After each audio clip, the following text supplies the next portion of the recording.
मासूमियत पर वार, कुचल दी मासूमियत। 8 साल की लड़की बनी दरिंदगी का शिकार। हैवानों का कोई सुराग नहीं, पुलिस बैठी है खामोश। महिलाएं हैं मजबूर, छेड़खानी और बलात्कार यूपी में अब है आम।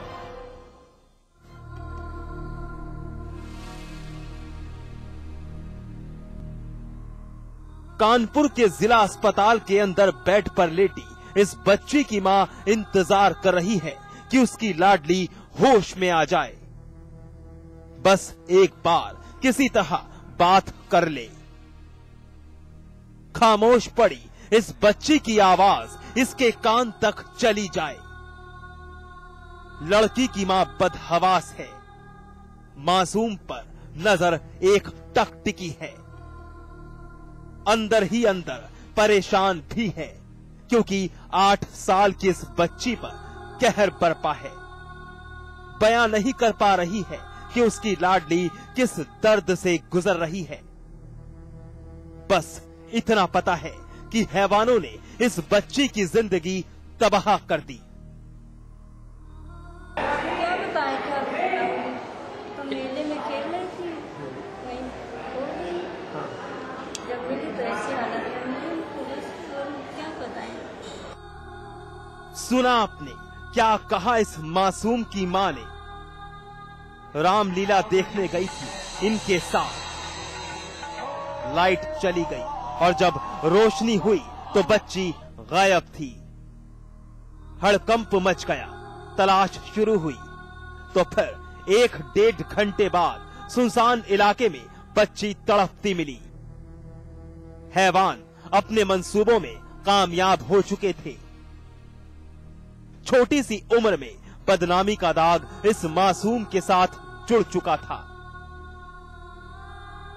बच्चे ने कुछ बताया कि कौन लोग है? उस टाइम भी कुछ नहीं बता, अभी भी नहीं बता रहे। डर के मारे ये बता रहे कि एक आदमी उनको ले गया गाड़ी से। अच्छा, रामलीला देखने गए थे। तो बच्चे की तो क्या हालत है इस समय? अबे क्या वैसी है इस हालत में मेरी कौन से लगता है क्या? अरे मिली थी क्या वैसी, जैसे अभी जैसे मिली थी।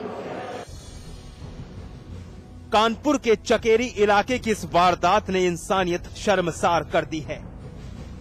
पुलिस ने अभी तक चुप्पी साध रखी है। मासूम और उसकी मां सदमे में हैं। कार्रवाई के नाम पर पुलिस महज खाना पूर्ति कर रही है, लेकिन ये वारदात फिर साबित करती है कि सूबे के मुखिया और उनके मातहत लाख दावे कर ले, लेकिन महिलाएं अब भी दरिंदों का शिकार बन ही रही हैं। अश्वनी निगम, कानपुर समाचार प्लस।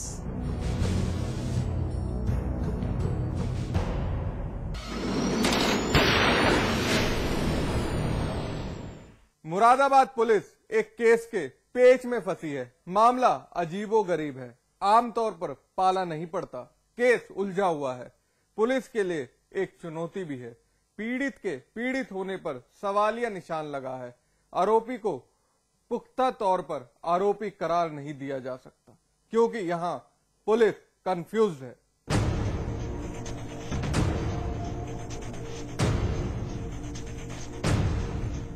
मुरादाबाद जिला संयुक्त चिकित्सालय।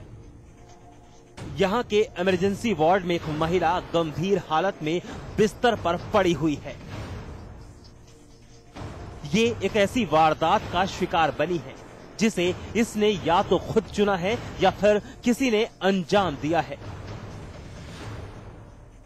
उस चीज के लिए जो एक इंसान को हैवान बना देती है। इंसानियत की हदें तोड़ी जा सकती हैं। जी हां, हवस की भूख इंसान को शैतान बना देती है।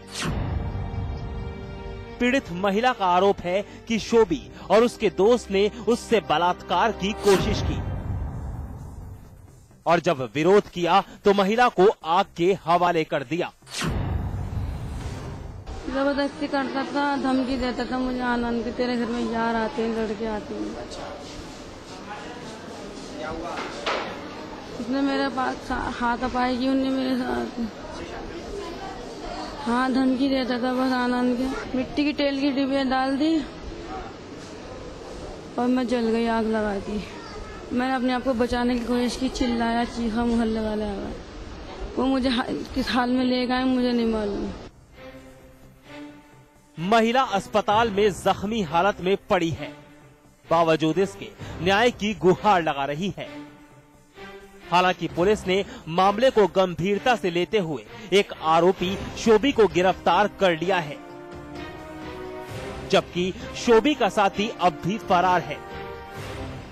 पुलिस उसे सलाखों के पीछे भेजने के लिए हर और दबिश डाल रही है।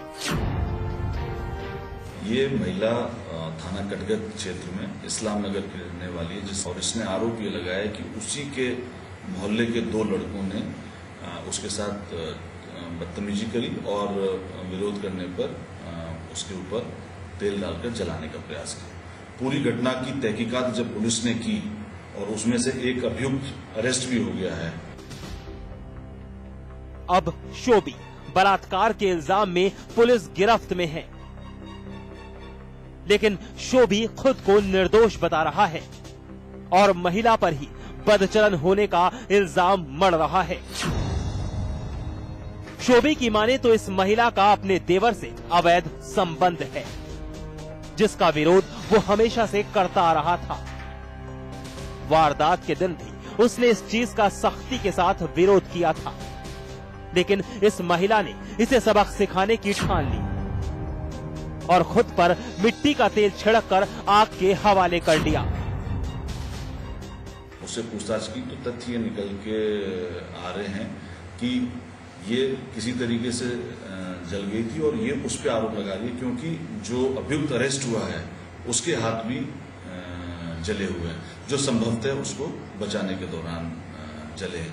इस पूरे प्रकरण की हम तहकीकात कर रहे हैं और सीओ को लगाया, जो पूछताछ कर रहे हैं पूरे प्रकरण में। अगर इस तरीके के तथ्य पाए जाते हैं तो उस दोनों अभियुक्तों के खिलाफ सख्त से सख्त कार्रवाई की जाएगी, लेकिन चूंकि एक अभियुक्त के हाथ स्वयं के जले हुए हैं, इसलिए घटना थोड़ी संदिग्ध प्रतीत होती है। वहीं इस मामले में पुलिस भी असमंजस की स्थिति में फंसी हुई है। एक तरफ पुलिस आग में जली इस महिला को न्याय दिलाने की बात कह रही है, तो दूसरी ओर इस शख्स पर ही सहानुभूति जता रही है। टाइम तो उनके देवर के साथ नाजायज संबंध थे, तो मैंने देख रखे थे। उनके दूल्हा से मेरा यार नहीं बीता, मैं नहीं चाहता कि उन दोनों की तलाक हो, तो इस चक्कर में मैं वो निकल के गए उनके देवर, और 5 मिनट बाद मैं पहुंची। मैंने भाभी आप भी गलत कर रहे हैं, आप सही नहीं कर रही। तो उन्होंने, मैंने कहा मैं आपके दूल्हा से कह दूँ, उन्होंने मेरे थप्पड़ मार दिया, मैंने उनका मारा, उन्होंने गुस्से में आके किचन में आके आग लगा ली और मैंने बचाया तो मेरे भी हाथ ऐसे हो गए। पुलिस ने शोभी को हिरासत में लिया है, वहीं एक और आरोपी की भी तलाश कर रही है। साथ ही ये मामला अभी पुलिस की नजर में संदिग्ध ही बना हुआ है, इसलिए वो इस गुत्थी को सुलझाने के लिए हर संभव कोशिश कर रही है। अब ये देखना काफी दिलचस्प होगा कि पुलिस की जांच में आखिर कौन दोषी साबित होगा।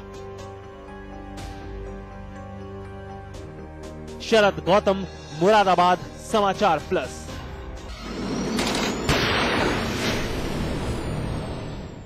प्यार करना कोई गुनाह नहीं, लेकिन यही इश्क जब जनून बन जाए और सही गलत का अंदाजा ना रहे तो फिर मुसीबत बन जाता है।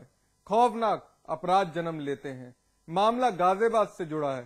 सन की आशिक ने प्रेमिका की हत्या कर दी और खुद भी खुदकुशी कर ली। वजह थी प्रेमिका की शादी कहीं और तय हो गई थी। वो था एक आशिक, इश्क था उसका जुनून, लेकिन प्यार में मिली मार। प्रेमिका का छूटा साथ, तो फिर जाग उठा सनखपन। प्रेमिका का धारदार हथियार से कत्ल, और फिर खुद भी कर ली खुदकुशी।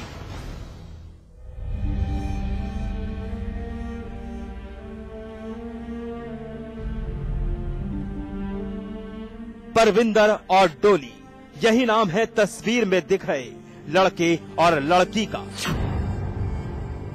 जवानी की दहलीज पर कदम रखा, दोनों एक दूसरे से मोहब्बत कर बैठे। नया जोश था, उमंग थी, कस्में वादे किए गए। वक्त बीतता गया, प्यार गहराता गया। प्यार प्यार नहीं रहा, एक जुनून बन गया। परविंदर डोली पर जान छिड़कने लगा। एक पल भी डोली से दूर रहना परविंदर को मंजूर नहीं था। परविंदर जुनूनी आशिक बन चुका था और इसी जुनून ने कातिल भी बना दिया। डोली का कत्ल किया और खुद भी खुदकुशी कर ली। परविंदर सनोमपाल, उम्र लगभग 25 वर्ष। उसने आत्महत्या की और उसके साथ में उसके भाई की साली का भी शव मिला है। प्रथम दृष्टया लगता है कि उसकी हत्या करने के बाद में उसने आत्महत्या कर ली। पहले से प्रेम संबंध है। वारदात गाजियाबाद के लोनी इलाके में अंजाम दी गई। दरअसल परविंदर का मकसद था सिर्फ और सिर्फ डोली का प्यार पाना। परविंदर और डोली का परिवार इस रिश्ते से नाखुश था, क्योंकि डोली परविंदर के बड़े भाई की साली थी। इसी बीच डोली की शादी कहीं और तय कर दी गई। बस परविंदर का सरफेरापन जाग उठा, डोली को घर बुलाया और मोहब्बत में जान ले ली और दे भी दी। शादी करना चाहते थे, लेकिन उसकी शादी और कहीं पर तय करना, यही कारण लगता है। कोई सुसाइड नोट मिला है सर? नहीं, अभी कुछ ऐसा नहीं मिला है। क्या किस चीज से मार की गई थी लड़की के? लग रहा है कि कोई धारदार हथियार से। परविंदर ने डोली की धारदार हथियार से हत्या कर दी और खुद को फांसी लगा ली। फिलहाल पुलिस अपनी तफ्तीश में जुटी है, लेकिन इस वारदात ने साबित कर दिया है कि इश्क जुनूनी बन जाए तो फिर अपराध जरूर जन्म लेता है।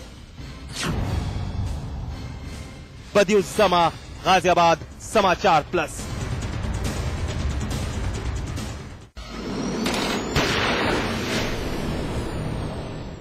बहरहाल एनकाउंटर में वक्त है ब्रेक का। ब्रेक के बाद दिखाएंगे हापुड़ का हाई प्रोफाइल गोलीकांड।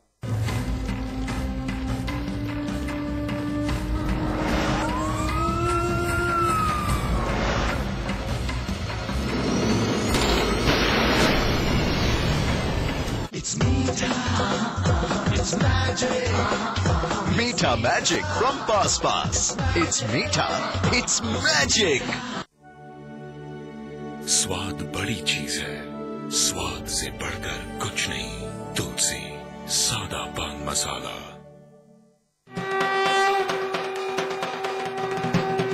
समाचार प्लस के सभी दर्शकों को आदिशक्ति के आगमन की हार्दिक शुभकामनाएं। आज ली क्या? इधर डैड ली बिजनेस ट्रिप के लिए निकले इटली। उधर उंगली और जूली का कंबाइंड स्टडी का प्लान बना सीक्रेटली, और भाइयों को भगा दिया फिल्म देखने क्लेवरली। थैंक यू भैया।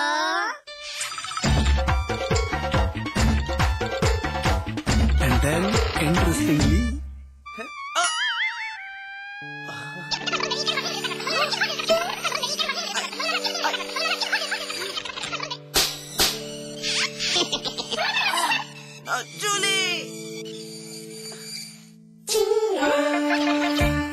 Refreshing mini gums. आज ली क्या? कुमाऊं हो या गढ़वाल या राजधानी देहरादून का कोई बवाल हो, पहाड़ी क्षेत्र की हलचल या मैदानी इलाके का कोई सवाल, जानिए उत्तराखंड का पूरा सूरत हाल। देखिए हमारा उत्तराखंड सुबह 7 बजे, दोपहर 1:30 बजे और शाम 7 बजे सिर्फ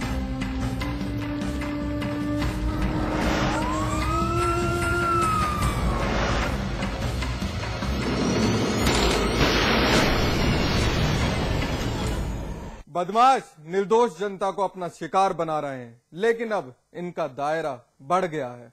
पुलिस से 2 कदम आगे चलना उनकी आदत बन चुकी है।